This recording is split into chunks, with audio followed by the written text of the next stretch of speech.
6 ikan laut yang mengandung tinggi merkuri dan efek sampingnya. Ikan tuna. Tuna terutama jenis bigay, albacore, dan yellowfin diketahui memiliki kadar merkuri yang tinggi. Tuna sirip biru juga termasuk dalam kategori ini. Karena tuna adalah predator besar yang hidup lama, mereka cenderung mengakumulasi lebih banyak merkuri dibanding spesies yang lebih kecil. Oleh karena itu, konsumsi tuna, terutama dalam bentuk sushi atau sashimi, perlu dibatasi, terutama untuk ibu hamil, wanita yang berencana untuk hamil, dan anak-anak. Ikan hiu. Hiu adalah predator puncak dalam rantai makanan laut, yang berarti mereka memakan banyak ikan lain yang mungkin telah mengandung merkuri. Seiring waktu, merkuri terakumulasi dalam tubuh hiu sehingga daging hiu menjadi salah satu yang paling berisiko tinggi terhadap paparan merkuri. Karena alasan ini, daging hiu sering direkomendasikan untuk dihindari. Ikan kakap merah. Ikan kakap merah adalah salah satu ikan laut yang paling populer dan juga mengandung tinggi merkuri. Ikan ini sering ditangkap di perairan yang tercemar oleh merkuri dan memiliki kecenderungan untuk mengandung lebih banyak merkuri dibanding ikan laut lainnya. Untuk mengurangi paparan merkuri, disarankan untuk membatasi konsumsi ikan kakap merah dan memilih alternatif yang lebih rendah merkuri. Ikan pedang. Ikan pedang adalah ikan laut lainnya yang mengandung tinggi merkuri. Ikan ini juga termasuk dalam kategori predator besar yang cenderung mengakumulasi merkuri dari makanan mereka. Untuk mengurangi paparan merkuri, sebaiknya membatasi konsumsi ikan pedang dan menggantinya dengan ikan laut lainnya yang lebih rendah merkuri.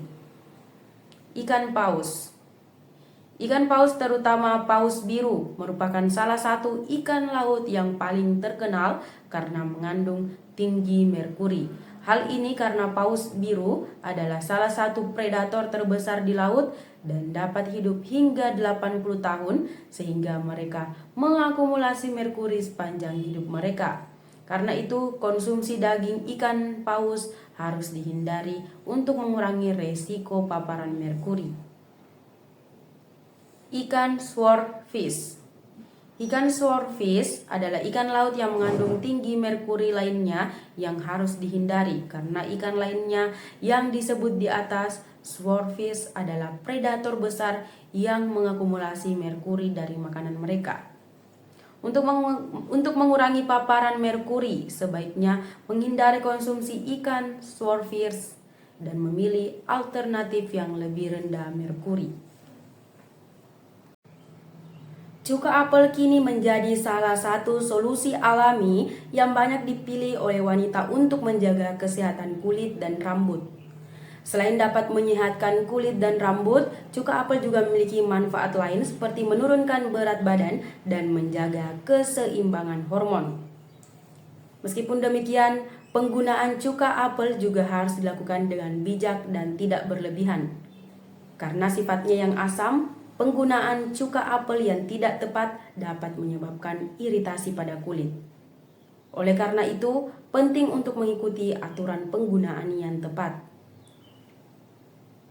Dengan pemakaian yang tepat, cuka apel dapat menjadi tambahan yang bermanfaat dalam rutinitas kesehatan harian Anda.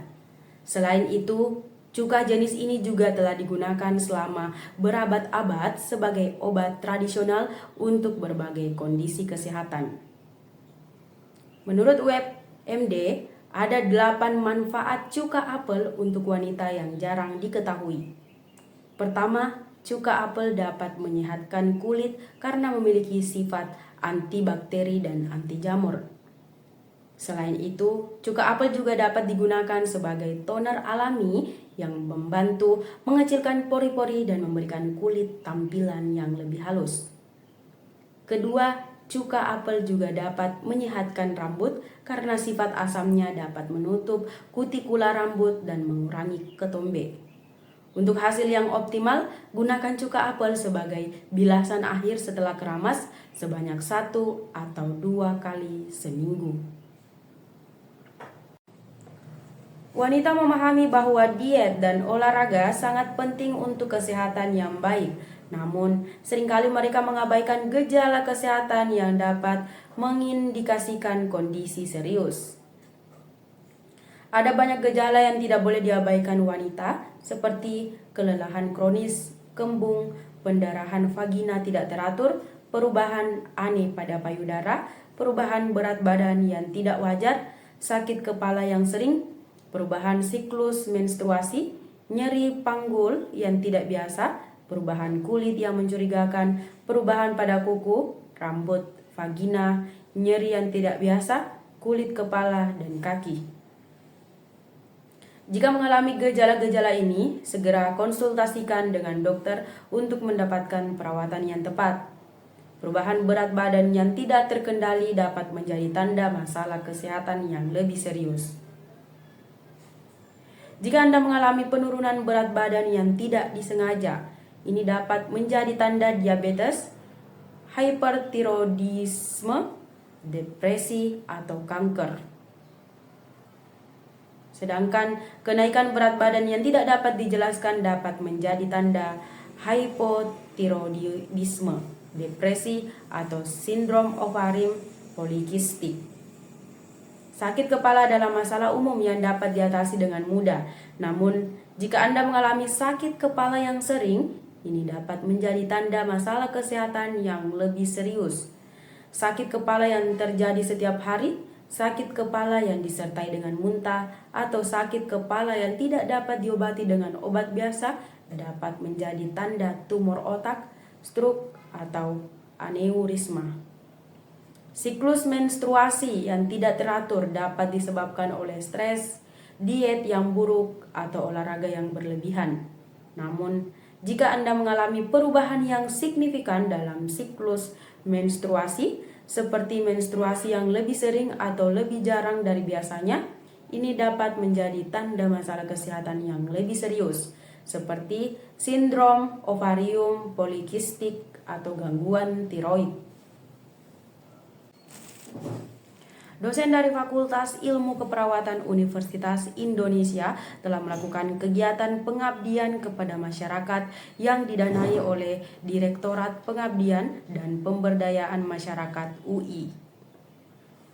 Kegiatan ini merupakan salah satu bentuk implementasi dari Tridharma Perguruan Tinggi yang wajib dilakukan oleh setiap dosen. Kegiatan pengabdian kepada masyarakat ini dilakukan oleh tim dari Departemen Keperawatan Anak dan Keperawatan Maternitas FIK UI yang dilaksanakan di Desa Kanekes, Kabupaten Lebak, Banten. Tim ini dipimpin oleh Ketua Tim Pengabdi Masyarakat Desi Wanda. Tujuan dari kegiatan ini adalah untuk meningkatkan literasi kesehatan yang sensitif terhadap budaya. Selama kegiatan pengabdian masyarakat, tim Pengmas menemukan 3 permasalahan yang berkaitan dengan kesehatan anak, yaitu pernikahan remaja, pemberian makanan pendamping ASI, dan rendahnya cakupan imunisasi. Di suku Baduy, umumnya para remaja sudah menikah di usia 14 sampai dengan 17 tahun untuk perempuan. Hal ini dapat meningkatkan resiko berat badan lahir rendah dan kelahiran prematur. Aturan adat yang telah ada dipertahankan secara turun-temurun, salah satunya adalah menikahkan anak sesegera mungkin. Namun, tim Pengmas menemukan bahwa pemberian empasi di suku Baduy masih belum sesuai dengan anjuran yang seharusnya. Sebagai ibu balita mengatakan bahwa mereka memberikan makanan pendamping saat anak berusia 1 bulan seperti pisang. Namun, kebiasaan memberikan makanan seperti bubur instan, biskuit yang dilumatkan, atau campuran biskuit dan pisang masih sering dilakukan. Sementara itu, rendahnya cakupan imunisasi juga menjadi masalah di suku Baduy. Penduduk setempat, khususnya ibu yang memiliki balita, khawatir anaknya akan sakit atau demam setelah diimunisasi. Oleh karena itu, pemberian imunisasi dilakukan oleh bidan yang menyusuri dan menyisir balita ke rumah mereka. Kedatangan tim Pengmas FIK UI ini bertepatan dengan pekan pemberian vaksinasi polio dan vitamin A. Namun, rendahnya literasi menyebabkan pemahaman masyarakat terhadap informasi kesehatan masih kurang. Tim Pengmas juga menghadapi tantangan dalam berkomunikasi dengan penduduk setempat karena bahasa yang digunakan adalah Sunda Banten yang berbeda dengan bahasa Sunda yang biasanya digunakan oleh anggota tim.